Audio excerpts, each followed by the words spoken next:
Habis dulu. Karena apa? Kita chemistry dengan materi itu. Oh, betul. Paham ya? Nah, maka dalam hal ini sebenarnya kita bisa mendelegasikan. Ke siapa mendelegasikannya?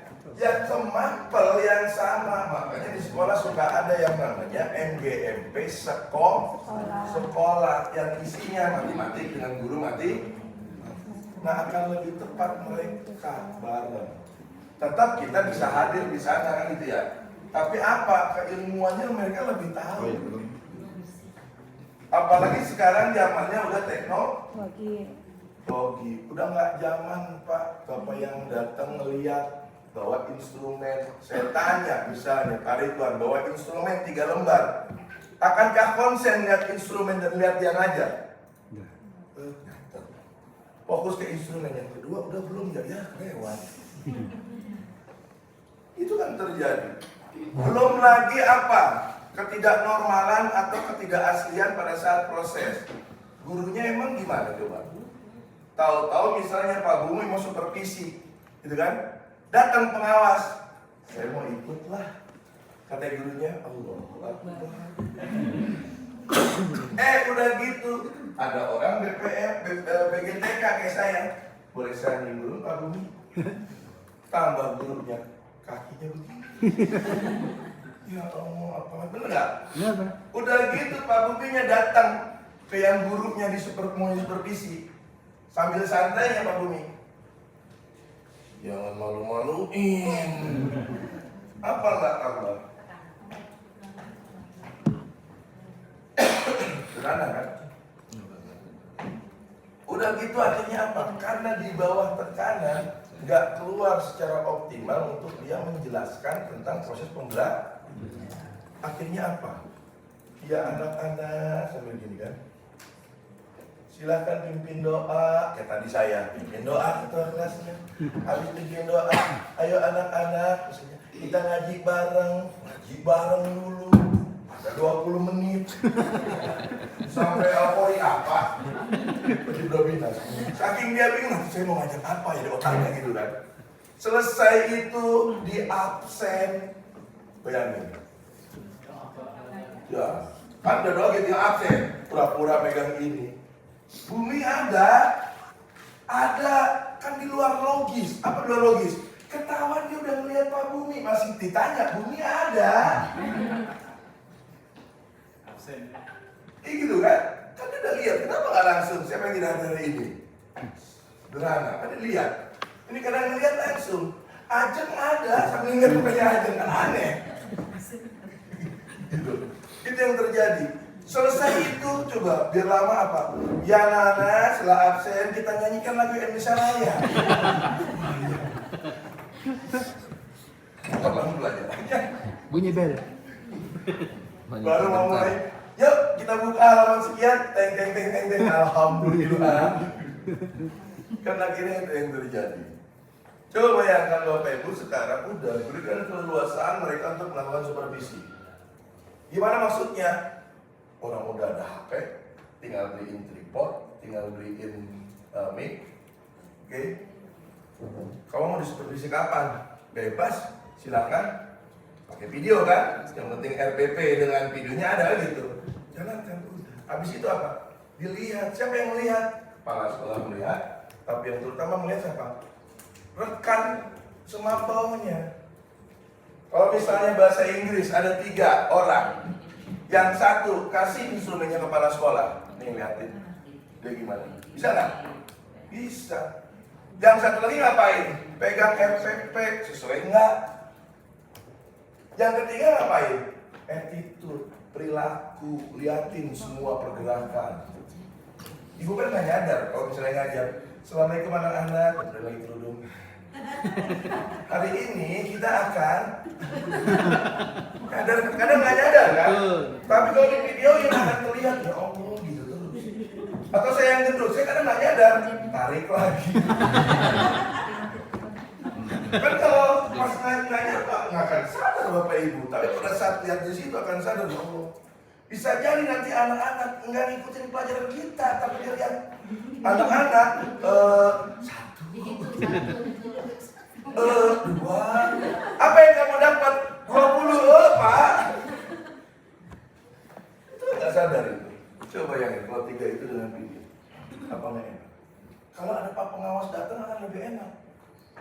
Besok Bapak mau melakukan supervisi, nggak usah Pak, bikin nama aja, videonya udah ada, jadi besok Bapak bisa langsung melakukan coaching dengan kami.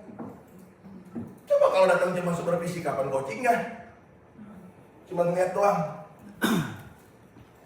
Efektif nggak? Enggak.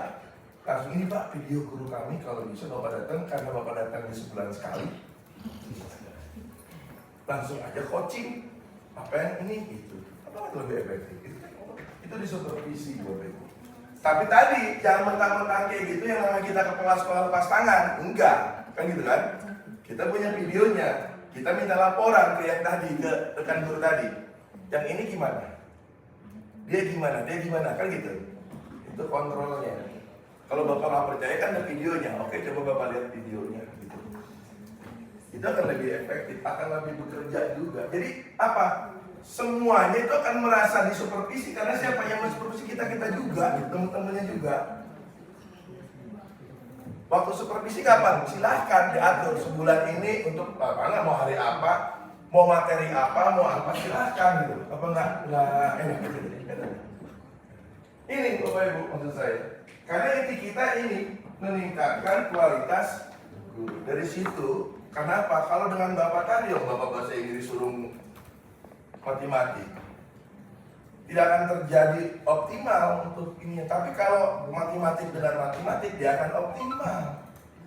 Gitu loh. Ya kan? Selama ini akhirnya apa? Ya tadi, akhirnya apa? Mohon maaf, kadang kepala sekolah nggak melakukan tindak lanjut karena dia nggak ngerti juga dalamnya. Gitu loh. Nggak ngerti gimana sih ngembangin bahasa Inggris karena dia tahu hanya kulitnya gitu. Itu yang terjadi, ya Bapak Ibu ya. Oke, siap. Nah, ini tinggal ini tadi ya bedanya supervisi, monitoring dan evaluasi untuk menilai hasilnya. Jadi memang harus dilalui dengan supervisi bukan pembinaan kan gitu ya kasarnya. Nah, Bapak Ibu, nah ini pendekatan supervisi dalam proses pendampingan guru. Ada yang namanya directive control, digunakan ketika guru masih sangat membutuhkan arahan. Kasarnya, kepala sekolah menentukan apa yang perlu diperbaiki dan bagaimana ini untuk guru-guru mohon maaf yang low. Kan kita sudah akan tahu kan, kalau guru-guru yang low, tugas kita udah semuanya inisiatif dari kita, kepala sekolah. Asalnya gitu, untuk guru-guru yang low.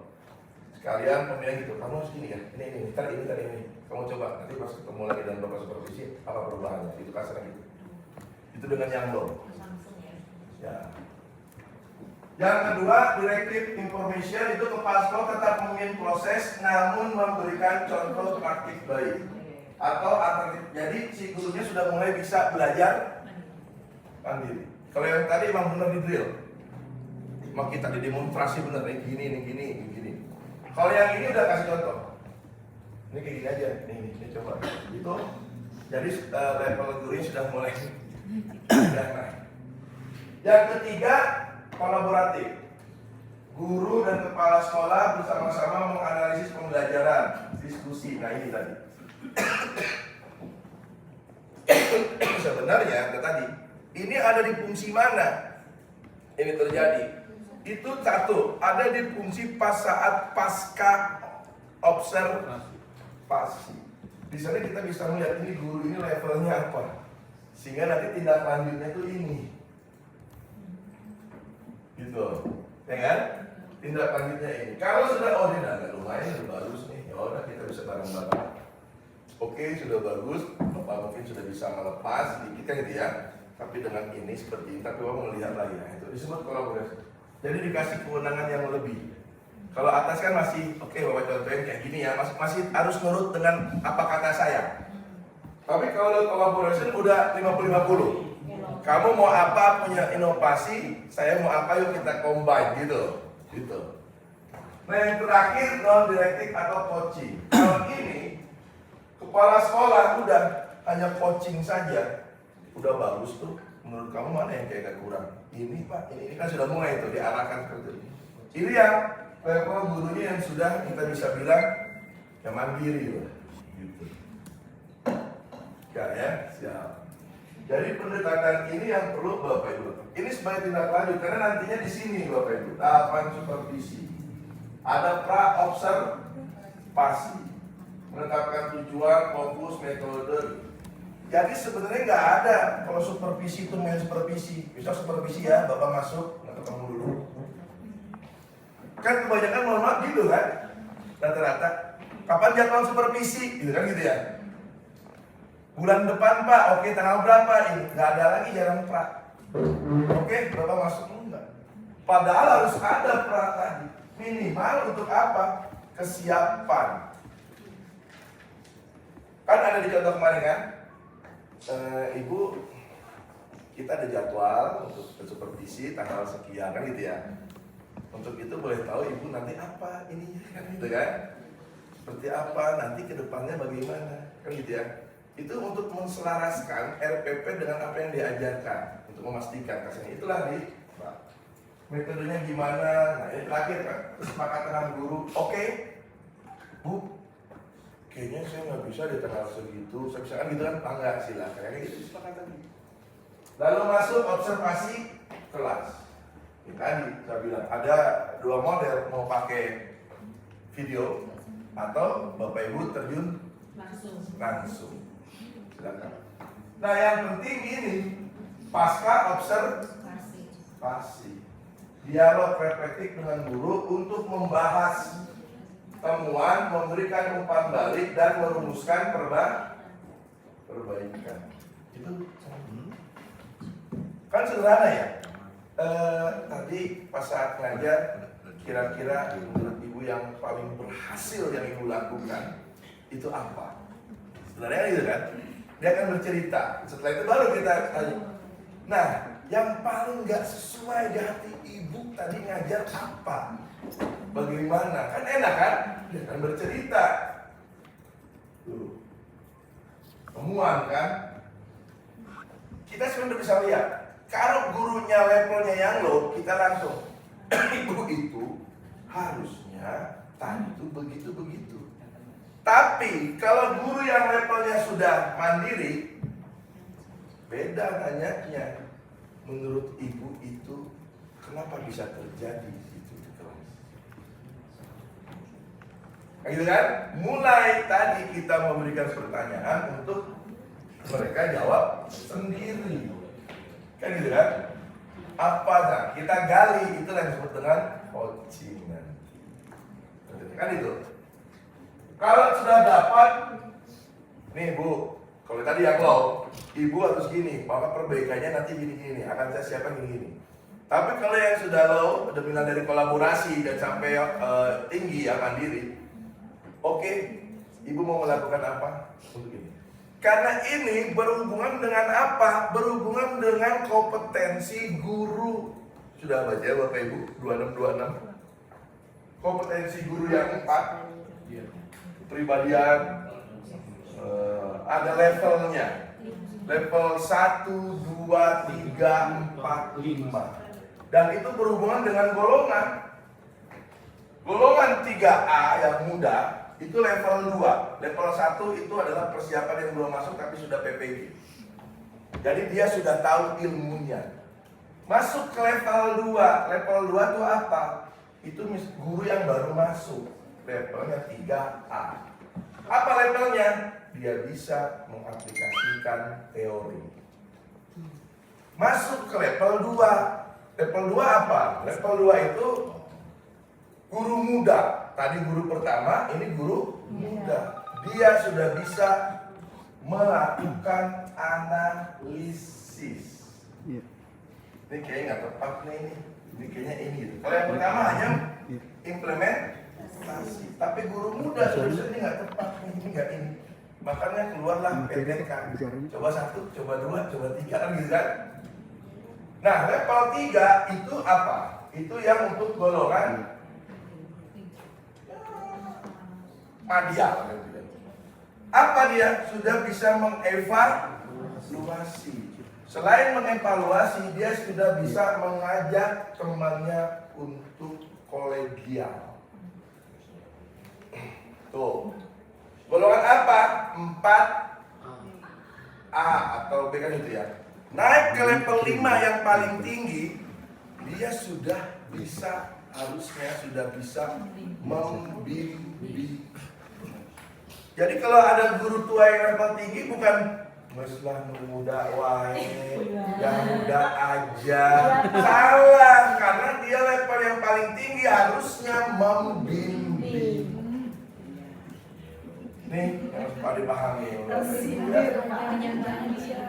Jadi bukan hanya udahlah salah, justru dia harus bergerak. Itu karena kalau tadi, coba bayangkan kami di BGTK Banten, nah Pak Hari kemarin itu sedang membuat tes pemetaan untuk tahun besok agar guru bisa tahu dia ada di level mana. Bisa jadi yang akan ikut tesnya itu levelnya madya. Harusnya level berapa? Level 5 kan? 5. Pas saat di tes ternyata dia hanya level 2, maka dia punya kekurangan untuk pelatihan level 3, 4, dan 5. Gitu. Ya, Pak ya, kita sedang sistem rancang bangun begitunya. Sehingga nanti akan tahu, oh saya di level berapa. Kita sesuaikan dengan pangkatnya. Maksud saya, nah ini kita sebagai kepala sekolah harus paham itu biar disesuaikan dengan proses supervisi. Kan gitu. Oke, siap. Baik Bapak Ibu, beri tepuk tangan buat kita semuanya. Gimana gambarannya sudah paham supervisi ya? Intinya coba mulai kita lakukan cara supervisi dengan humanis. Buat supervisi itu adalah sebuah proses untuk perbaikan, bukan penghakiman. Dibuat secara nyaman ya Pak? Dibuat secara nyaman mungkin. Karena kelemahan kita dan akhirnya masuk ke guru. Apa coba? Penilaian menakutkan. Sehingga apa? Itu lari ke siswa. Sehingga siswa tidak bisa nyaman untuk belajar menentukan. Karena apa? Kalau Bapak Ibu bilang besok ulangan, maka yang ada di otaknya adalah penghakiman. Bukan sebuah kegembiraan, oh iya, saya pengen tahu apakah saya sudah berhasil nggak belum ini, gitu loh. Harusnya gembira kayak gitu, kalau base-nya menyenangkan. Tapi kalau base-nya menakutkan, waduh, dihakimi, jelek kan nilai saya deh. Itu Bapak Ibu. Jadi mulai ajak lomba bagaimana bahwa evaluasi itu adalah menyenangkan. Penilaian itu adalah menyenangkan buat anak-anak. Makanya kenapa di pembelajaran mendalam lebih banyak formatif dibandingkan sumatif. Karena formatif kita ajak anak-anak bahwa penilaian itu tidak formal. Pertanyaan pemantik apa formal?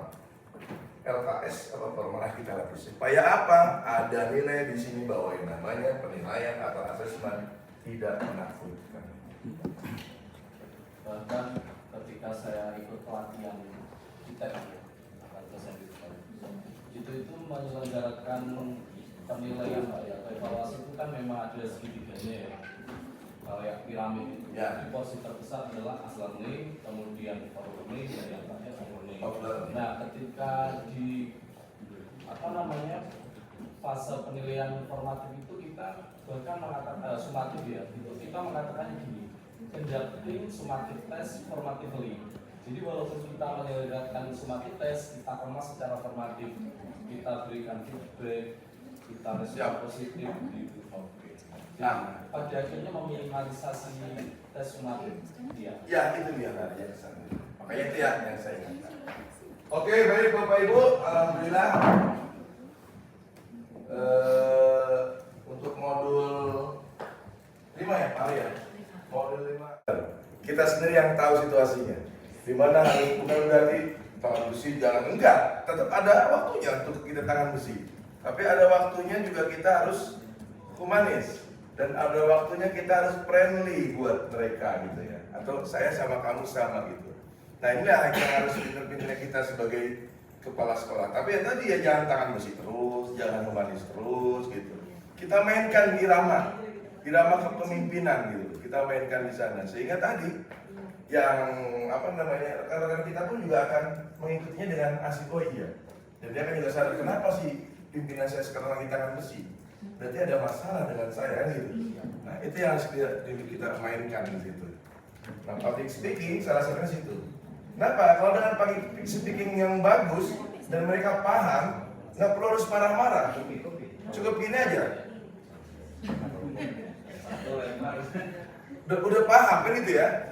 Kasarnya gitu. Kalau kita sudah, karena mereka nanti sudah akan mengenali language kita, di mana ya gestur kita, di mana saatnya kita seperti apa gitu ya. Tapi tadi jangan juga kita mengharapkan mereka yang datang ke kita. Ini ya, ini frame dari seorang pemimpin. Jangan selalu mengharapkan mereka yang datang ke kita. Misalnya mohon maaf, kalau lagi jalan gini, jangan mengharapkan kok si itu nggak negor, nggak ini gitu, atau gitu ya. Ya enggak, gitu. Justru kebalikannya, harus kita yang menyampaikan mereka. Itu harus yang kita lakukan. Jadi jangan kita tarik, karena kalau kayak gitu akhirnya apa? Udah, mereka itu jadi ya gitulah suasana kayak. Tapi yang kita menghadapi langsung masuk saja, langsung ngobrol, langsung apa gitu. Tapi tadi sesuai perannya. Public speaking sini bermain. Bagaimana saat ngobrol dengan misalnya penjaga sekolah, bagaimana dengan ngobrol dengan guru. Nah itu kita bermain di sana. Oke, Bapak Ibu, itu penting sekali itu. Seperti yang saya pernah ceritakan ke Bapak Ibu kan, kalau sebelum saya ke sekolah, saya kalau dapat undangan ke sekolah, saya cerita itu. Sejam sebelumnya sudah ada di sekolah. Jadi saya diundang ke sekolah, misalnya suruh ngajar. Sejam sebelumnya saya sudah sampai di sekolah, tapi tidak masuk ke sekolah. Tapi saya nangkring di mana? Ya, di warung. Di warung depan segala macam sana. Saya ngapain? Saya nanya, gurunya gimana? Siswanya gimana? Begitu kan? Sekolah ini gimana? Saya tanya. Dapat saya data. Habis itu saya ke sekolah, parkir di luar, saya jalan kaki. Saya mampir ke satpam. Mau kemana Pak? Ke satpam. Dagang buku, biasa gitu kan, tamu rapi dikit kan, dulu kan gitu ya. Dagang buku ya bawaannya. Enggak, mau main aja. Ini sekolah baru, mulai saya korek-korek tanya-tanya. Tanya gurunya gimana Pak? Teladan nggak pada ini nggak? Muridnya gimana menurut Bapak? Sampai kepala sekolah saya tanya, kepala sekolahnya pelit enggak? Suka keliling enggak? Segala macam enggak gitu. Maksud saya, kita bisa untuk masuk ke sana. Bukan berarti jalan lalu dengan mohon maaf, kebanyakan mohon maaf, bukan sekali, mohon maaf, kebanyakan dengan gaya angkuhnya. Tadi gaya angkuhnya yang pengen disamperin gitu. Jalan itu, walaupun dia keliling itu dengan gaya angkuhnya yang pengen disamperin, justru harusnya kita yang nyamperin gitu. Kita yang nyamperin ngobrol gitu. Kan banyak juga tuh saya lihat banyak kepala sekolah ya. Kayak keliling tapi yang pengen dia disamperin gitu. Ibu lagi belajar nih Bu, gitu kan? Kan begitu kan ya? Atau pura-pura kaget ya? Kan banyak nih kita kepala sekolah nongol dari jendela, gitu kan? Langsung kaget. Kira-kira siapa? Gitu. Enggak, harusnya kita yang nyamperin, kita yang berbicara. Itu ya Bapak Ibu ya. Siap. Silakan bereskan. Saya kasih waktu 10 menit dari sekarang. Sholat bareng ini bareng, tapi ininya dikungkung. didukung dengan apa? Hanya untuk fokus proses belajar yang bisa jadi hanya menghafal. Pernahkah kita berpikir untuk nanti kamu emang ada jaminan setelah keluar ngapain? Jaminan ini harus keluar di sini. Kamu di sini itu coba. Kita itu memutuskan mata rantai, kita pikir. Banggakan orang tua kamu dengan ada kamu di sini. Walaupun orang tua kamu di sana tidak mengacuhkan kamu, tapi kamu buktikan itu yang harus dibangun. Jadi pola itu, sehingga dia nyaman. Sehingga anak-anak masih tetap tadi saya bilang, iya, disiplinnya sudah beres. Karena sudah terbiasa disiplin fisik, datang segala macam. Tapi otaknya masih belum berkembang untuk maju. Sehingga pas saat dia keluar, khawatirnya balik lagi seperti yang kemarin. Karena apa? Kemampuan untuk saya nanti gimana yang kemarin kita belajar grow mindset itu yang saya ya bukan saya ini ya, saya coba melihat. Makanya saya bilang ini konteks pembelajaran. Contoh sederhana yang sering sholat subuh bisa lihat. Bukan saya ini ya, enggak, saya nggak bermaksud apa. Bayangkan kalau sholat subuh pas saat baca doa, mereka apa gini? Ya Allah, ya amin gitu ya. Amin ya. Pertanyaannya, yang ngedoa nggak kedengeran doa apa? Coba kalau yang ngedoa, ya Allah, jadikanlah saya bisa memiliki 2 istri. Ya amin, ya amin. Kedengeran enggak? Sederhana, coba bener nggak? Ya, bukan masalah pakai Indonesia. Ya kalau amin jangan itu. Jangan bilang. Ya maksud saya kan kita lagi dengerin doanya, doa apa? Kalau kita nggak dengar, kalau dia ngomong doa gitu, nanti ya amin amin kan gitu ya. Tapi kan makanya kita apa yang kita aminkan? Misalnya contoh sederhana. Saya kebayangnya, kenapa nggak dicontoh itu anak berdoa, kita arahkan untuk berdoa masing-masing. Kamu pengen apa ini? Jadi rutin sehingga itu menjadi apa? Menjadi kekuatan moral. Saya pengen ini doa masing-masing. Kita kontrol sama kita. Kamu mau doa apa, pengen apa, segala macam itu rutin. Masing-masing berdoa. Itu kan akan lebih baik. Setelah doa ya kita tanya nanti, kamu pengen doa apa itu? Kenapa itu? Konsistenkan kamu berdoa itu. Karena Tuhan tidak pasti akan mendengar doa kita. Mungkin nggak diijabah sekarang, tapi nanti itu kan akan lebih efektif. Dilatih kemampuan ini yang kata. Itu maksudnya salah satunya. Sehingga apa nih? Nah, itu yang agak kurang. Jadi sepertinya akhirnya lebih banyak memaksakan untuk yang sifatnya memasukkan informasi pembelajaran. Padahal di Bapak Ibu ada yang namanya kurikulum persiapan. Coba itu. Saya juga belum tahu ya konteks secara utuh kurikulum persiapannya seperti apa. Saya hanya tahu menggali potensi gitu saya tanya. Tapi saya belum tahu karena saya belum mempelajari secara apa sih sebenarnya maunya dia itu. Nah, itu. Oke Bapak Ibu, yuk beri tepuk tangan buat kita semuanya. Program kita lihat dengan siapa kita akan berkolaborasi. Itu preminya. Jadi jangan nanti dibedakan gitu ya. Enggak gitu, tetap sama. Cuma tadi nanti akan lahirlah yang namanya siapa punya peran di situ. Kan gitu ya. Sehingga selaras perannya untuk tujuan yang sama. Tujuan yang sama apa? Programnya. Dengan ini yang juga harus sama kan? Semua untuk mencapai target atau tujuan. Dalam membuat tujuan benar tadi, bagusnya dikasih. Gitu. 80%. Kalau misalnya setiap guru, kalau ini kan berarti 100%. Kayak gitu ya. Yang jadi masalah, sadar nggak bisa nggak gitu. Nah tadi yang saya bilang, cari alternatif gitu. Mana yang sudah punya potensi yang akan bisa gitu. Maka itu baseline-nya. Kan gitu ya.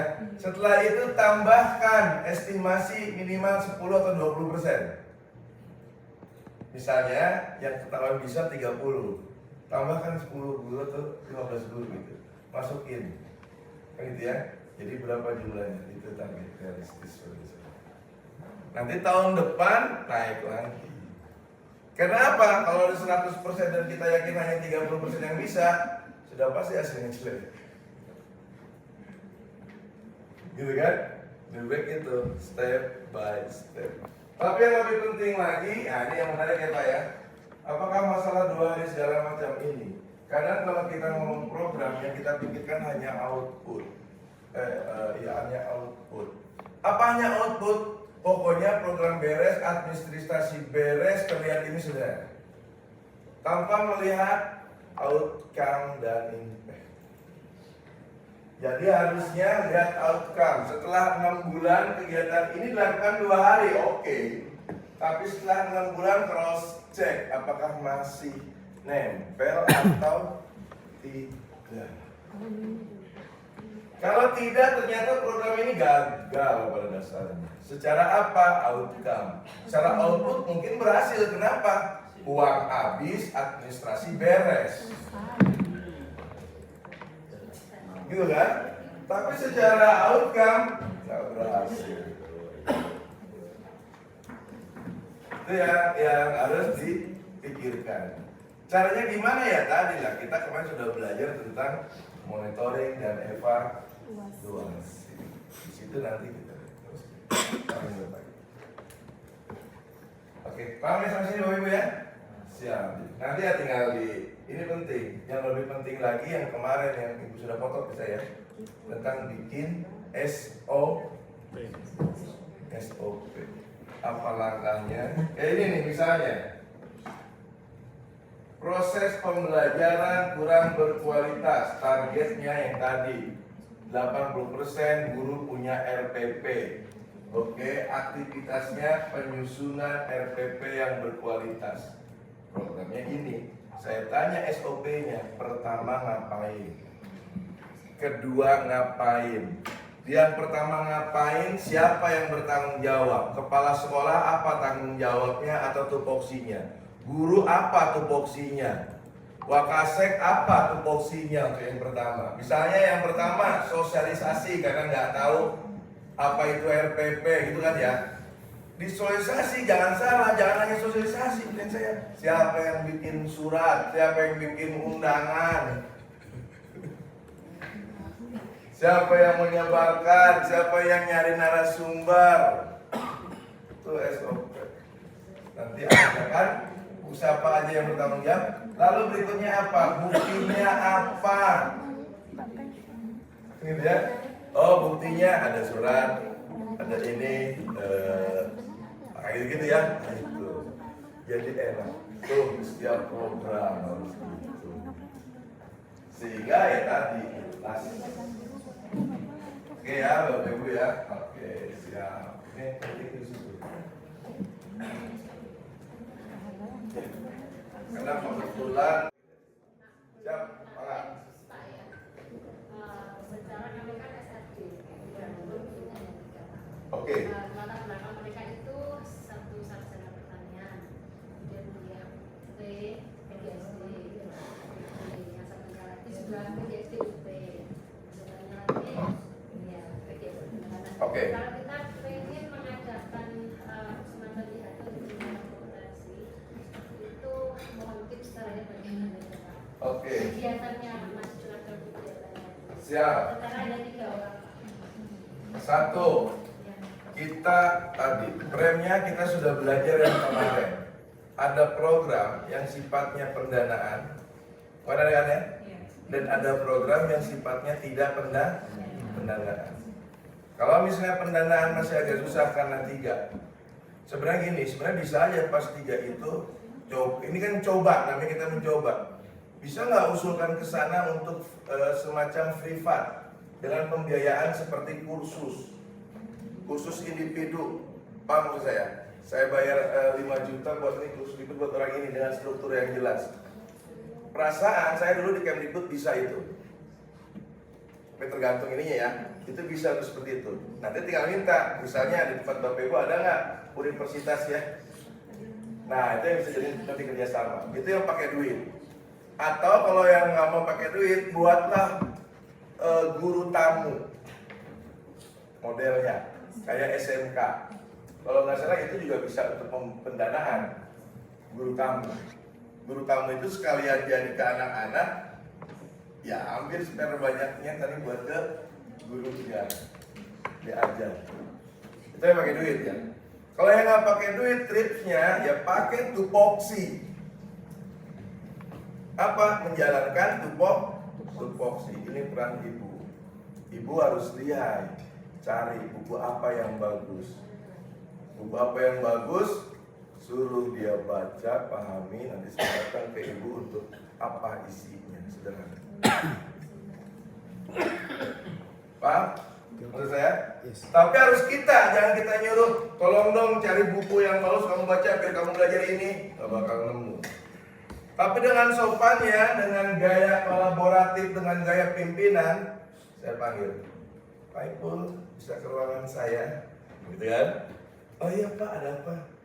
Bapak ini nemu buku yang bagus banget dan kayaknya tepat buat Pak Ipul. Mungkin ini bisa dibaca, nanti 1 minggu lagi kita diskusi ya tentang buku ini. Kayaknya ini menarik sekali, sederhana. Itu dengan tupoksi. Oke? Oke, siap. Yuk, kita tepuk tangan kita semuanya. Bayang ya kalau ada 5. Tapi karena adanya tujuan bersama, komunikasi efektif, kepercayaan. Nah, ini yang sangat penting. Akuntabilitas yang dibangun secara konsisten. Jadi fair, apa gitu. Karena kemarin kita sudah belajar pengolahan pembiayaan. Ada yang sifatnya maintenance segala macam, oke kita skip. Tapi ada yang sifatnya program buka. Makanya tadi saya tanya, ada yang sifatnya program berdasarkan uang dan berdasarkan tupoksi. Pada saat berdasarkan uang, buka, tanya mau apa. Jadi itu bukan miliknya kita. Untuk yang itu, mau apa? Nih ada uang, tapi yuk buat memang yang membuat kamu nantinya bermakna dan bermanfaat. Nggak cuma sekedar, banyak saya tuh, Pak Ali tolong dong isi sekolah saya. Saya kan selalu nanya, targetnya mau apa? Kalau dia bilang, terserah. Banyak seperti itu kan. Tandanya apa? Dia punya. Terserah mau apa? Saya bingung terserah mau apa, orang saya nggak tahu karakteristik sekolahnya gimana, keadaannya gimana, kan gitu kan? Itu kan terjadi kayak gitu. Sehingga saya ngajar pun bingung nih mau ngajarin apa ini apa gitu kan? Kok akhirnya kan kena dibatin, kok cuma gitu doang kan saya bingung kan gitu ya? Gitu. Oke, ini ya Bapak Ibu, akuntabilitasnya harus benar-benar dibangun. Karena apa? Trust, supaya percaya. Semua klinik gitu loh, mau guru, mau penjaga, sebisa mungkin semua kolaborasi masuk. Oke, ini Bapak Ibu indikator dari keberhasilan kolaborasi. 1. Komunikasi efektif, suasana terbuka dan saling mendengarkan. Jadilah kita pendengar yang aktif, jangan langsung menutup pembicaraan langsung pengennya kita aja yang berbicara. Dengar dulu. Yang kedua, kontribusi aktif anggota tim serta kesediaan bekerja sama. Ini yang tadi saya bilang, peran harus jelas. Kalau nggak jelas, lewat kolaborasi. Apalagi kalau kita sebagai leader hanya ngomongnya sebatas lisan. So, setiap program harus ada SK yang jelas. Tidak boleh main lisan. Ada program ini, kamu ketuanya ya.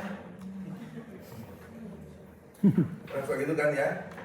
Tapi harus jelas, sehingga di dalam SK itu masukkanlah SOP yang tadi kita buat. Jadi apa? Saya pasti akan banyak bilang ini, saya kan nggak pengalaman Pak. Nah, kalau sudah ada SOP itu jelas, iya, ini ada tuntunannya. Kamu tinggal lihat apa yang dilakukan. Nih, ya pembagian tim itu tadi. Sampai yang terkecil. Sampai yang misalnya kalau ada workshop sampai yang terkecil, siapa yang ngurusin sampah? Siapa yang ngeberesin kan gitu ya. Siapa yang markir kalau dengan orang tua. Mungkin siapa nggak cukup kan gitu ya. Nah itu harus kita sudah paham di situ. Jangan hanya yang besar-besarnya saja. Berikutnya, indikator keberhasilan kolaborasi. Kemampuan mengelola konflik secara konstruktif. Nanti akan berhubungan dengan ini. Hubungan positif, saling percaya dan saling menghargai. Apalagi Bapak Ibu sekarang benar-benar harus menjadi seorang apa ya, problem solver untuk manajemen konflik, ya kan? Jangan malah masuk ke dalam konflik, gitu loh. Kadang banyak malah masuk ke dalam konflik. Apa maksudnya? Masuk ke kubu mana gitu loh. Itu kan yang repot. Ada konflik, bukannya jadi penengah konflik malah masuk ke dalam konflik. Ya. Wali asuh dengan guru. Konflik wali asuh dengan guru, saya pembela guru, repot. Gitu Relate, ya. Pak, relate. Tidak Pak, ada yang merasa dibela, padahal tidak. Iya, iya. Ya, tadi lah kita juga harus sadar diri dengan tengahnya di mana gitu maksud saya. Kalau konteksnya Kadang gitu. bisa jadi kita nggak Tengahnya di merasa mana? membela. Bisa jadi kita nggak merasa membela. Sebenarnya sikap kita udah membela. Ya, itulah nih. Iya. Khawatirnya sih seperti itu kalau itu. Makanya tadi kita lihat sebenarnya posisi yang aman pada saat ibu tahu perannya mereka ada di mana dan di mana, sehingga konflik itu tidak terjadi. Banyak konflik terjadi karena nggak jelas perannya si ini di mana, si ini di mana, sehingga bisa saling curiga, saling ini gitu loh.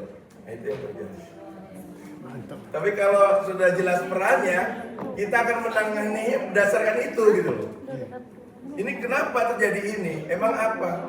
Sama kayak kemarin kita cerita ini dia. Saya dengan Sapam. Dia bilang, "Pak, ya biasalah sambil bercanda. Kalau gitu saya bisa dong Pak untuk mendidik. Karena anak-anak sering ke Sapam, saya bisa dong Pak untuk mendidik atau memberikan masukan kepada anak-anak. Boleh, tapi hati-hati, peran Anda hanya satpam." Saya bilang gitu. Kalau hanya sebatas motivasi segala macam silahkan, tapi jangan berlebih karena Anda perannya hanya satpam. Tugas paling utamanya kalau anak-anak seperti itu mendengarkan. Saya bilang gitu. Jangan walaupun Anda bisa lalu mengambil alih tugas itu tanpa tugas yang sebenarnya. Kalau Anda mau gitu, diskusikan dengan mereka. Ada hal yang ini, tapi tidak untuk di depan anak-anak. Itu contoh kemarin sama Pak. Karena siapa merasa, mohon maaf, dia merasa itu tuh Pak, kayaknya wali ininya nggak ini, kurang ini segala macam. Boleh nggak saya ini gitu sambil mereka curhat? Nggak boleh. Tugas Anda.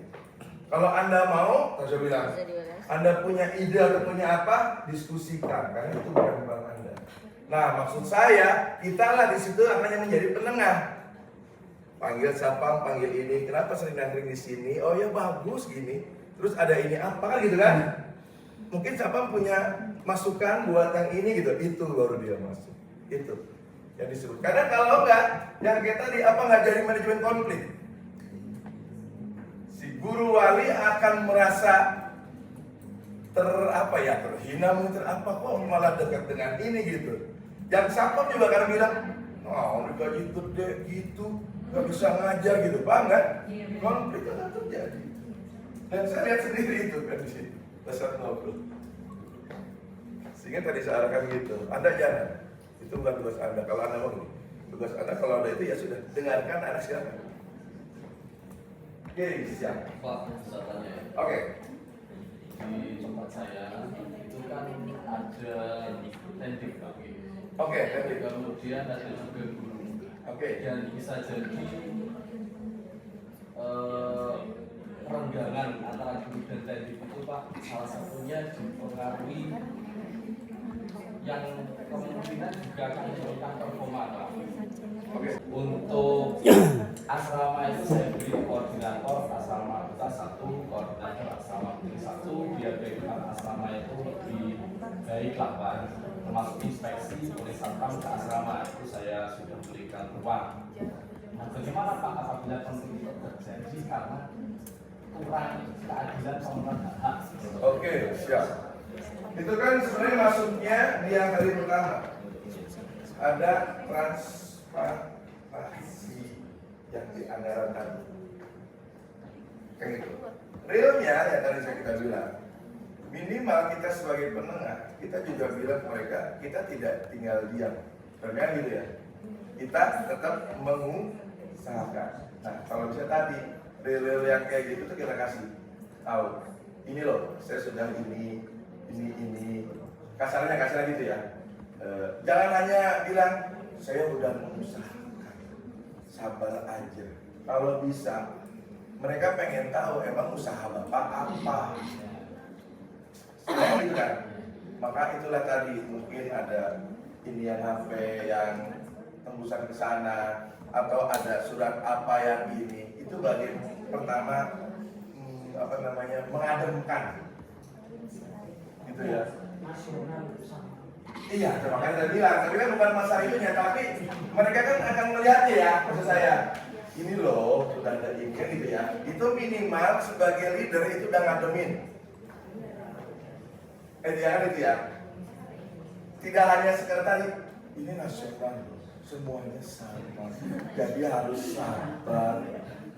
Gitu kan? Ya kalau sudah ada, kan enak kalau minimal adem pertama. Mungkin belum adem keseluruhan kan gitu. Gitu. Nah yang kedua yang tadi saya bilang, tetap harus berdasarkan peran tadi. Yang jadi masalah kan itu hanya pada porsi bayarnya. Memang wajar Pak, akhirnya akan lesu yang belum terbayarkan dibandingkan yang sudah terbayarkan. Ya jangankan mereka, Bapak juga gitu kan, apaan tuh ini keluar kan lesu gitu ya.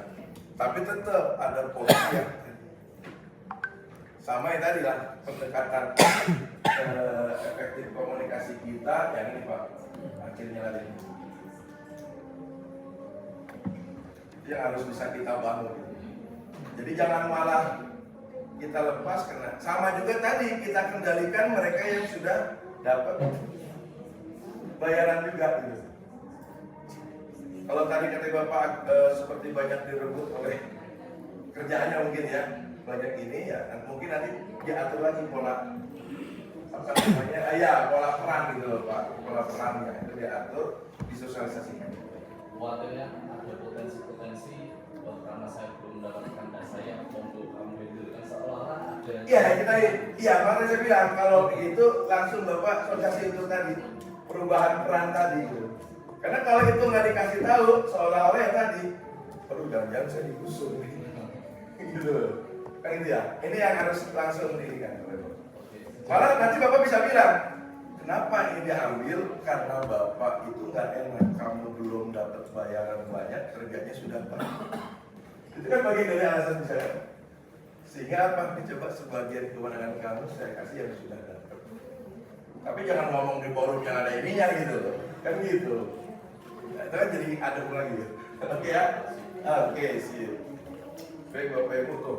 Kalau bisa nanti buat satu prasasti lah. Kalau di Aisyah tuh kan ada tuh komitmen bersama untuk tahun ini. Ya, ada kan gitu ya? Nah, nanti buatlah gitu komitmen bersama gitu buat tahun ini. Tanda tangan ini kan gitu ya. Nanti tahun depan kita buat lagi bersama. Itu kayaknya akan lebih bagus untuk ini. Membangun komitmen dan saling dukung. Ya, kalau bisa mau ada fotonya sekalian nanti panjang. Jangan gambar yang jelek-jelek. Ini makanya buat pribadi gitu ya. Ini kan buat kayak di Spanyol apa gitu ya. Ya gitulah. Tuh. Oke, Bapak Ibu, saya kira